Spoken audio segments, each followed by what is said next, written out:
Lord Buddha said that to understand what is virtuous and non-virtuous, we should understand what is a motivation. That's what Nagarjuna says in the Jewel Garland.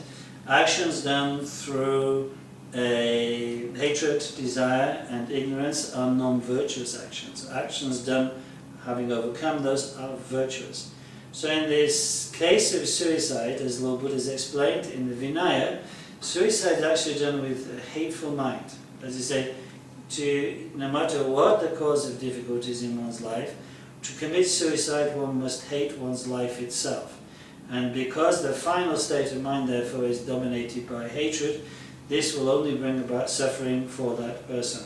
That is why in the Vinaya, Lord Buddha explained to his disciples that to praise suicide, to give a weapon to those who might harm themselves with it, to say you'd be better off dead, is actually a great non-virtuous action, and an action for which monks, if they're ordained monks, should be expelled from the Sangha.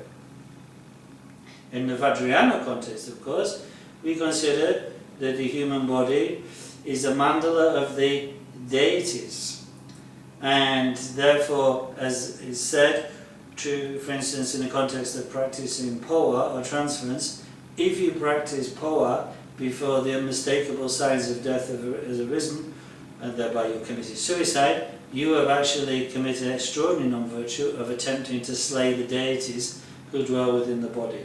So in this way, both in the Vinaya and in the Vajrayana, it is clear that suicide is to be considered a non-virtuous action. Of course, I've heard that in some Buddhist countries people have committed suicide, but this must be to do with a kind of cultural influence in those places. Again, one hears that certain people have committed suicide and claim that this is a bodhisattva action.